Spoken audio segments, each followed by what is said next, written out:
So obviously, in many ways, many things, we're kind of on the brink of a new age, a new Aeon, or actually the ending of one. Of course, as we were saying before, in some calculations 2155 years, on other calculations 2160. Around that time there's these specific zodiacal ages that we move through, the planet does. So it seems to occur in March, the Aeon sign. It's actually the sign of Marduk.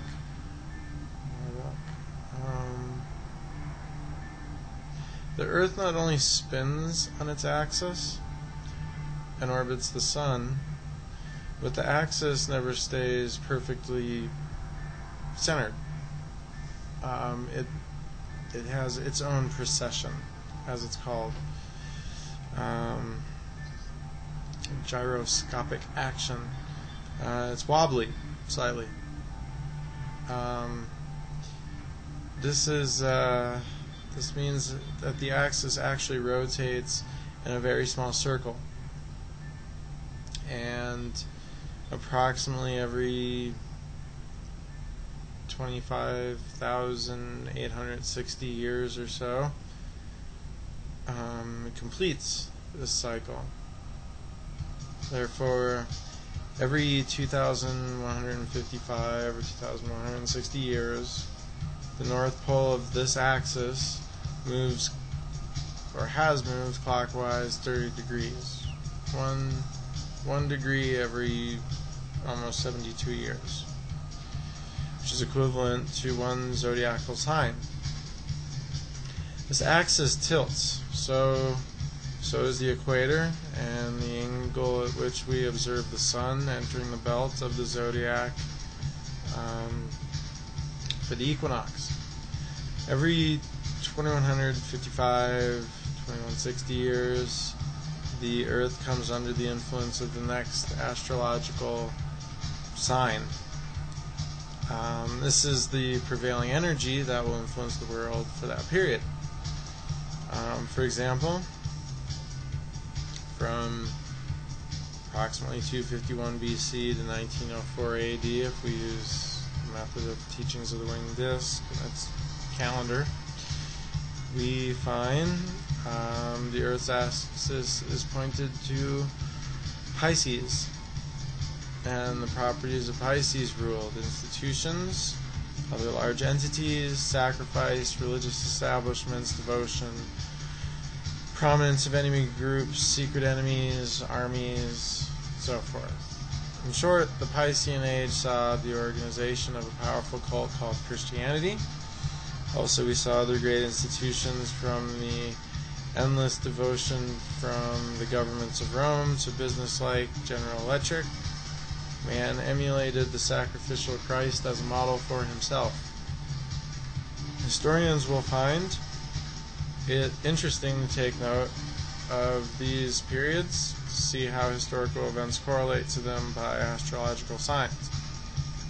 Preceding the Piscean Age was the Age of Aries. At that time, the planetary energy was very empirical. That is, that great emperors ruled all lands where they could be conquered. Aries is assigned to the Emperor card as the tarot trump. Like Aries taking charge, such attitudes became imminent. Man wanted to dominate, either himself or other men. Didn't matter.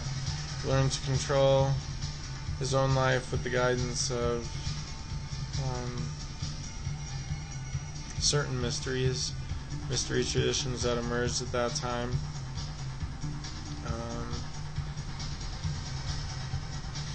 A different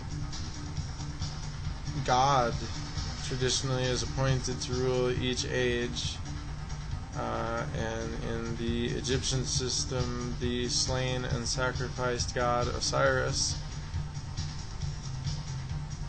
later equated with like Jesus. Jesus ruled the Aeon of Pisces.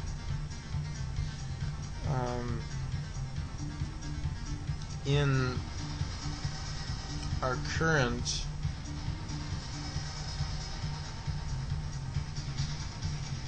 we see man grow from adolescence to maturity, coming into his own. Thus the Egyptian god Horus,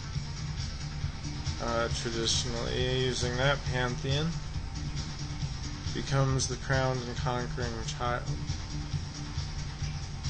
the god of completed man, the ruler of the Aquarian age, using the Egyptian pantheon, semantics, interpretation. If we compare an eon to a day, then we are literally minutes into this new Aquarian age. If we are to agree with Crowley's calculation of the exact time, 1904,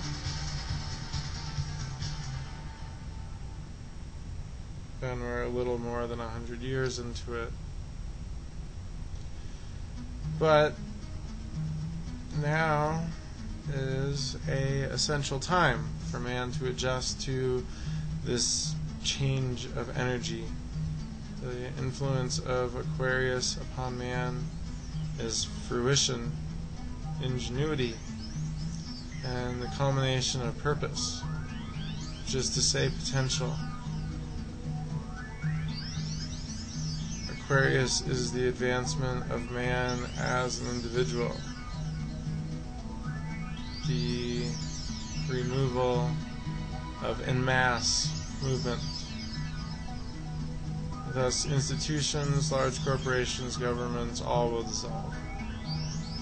Daily, smaller spiritual groups are forming, composed of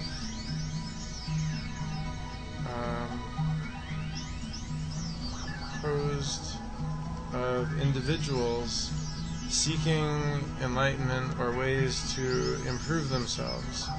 Never before in history has there been such a high rate of new or refounded spiritual traditions, beliefs, thoughts as there is today. The idea of self-sacrifice has transformed into self-improvement. No longer is there a need to give in to the victim system, the victim mentality. So thus, already, for this Aquarian age, do we see the technology rise, the advent, literally a minute into the Aeon. Man learned to fly. Henry Ford invented the assembly line. Einstein founded relativity. Psychoanalysts,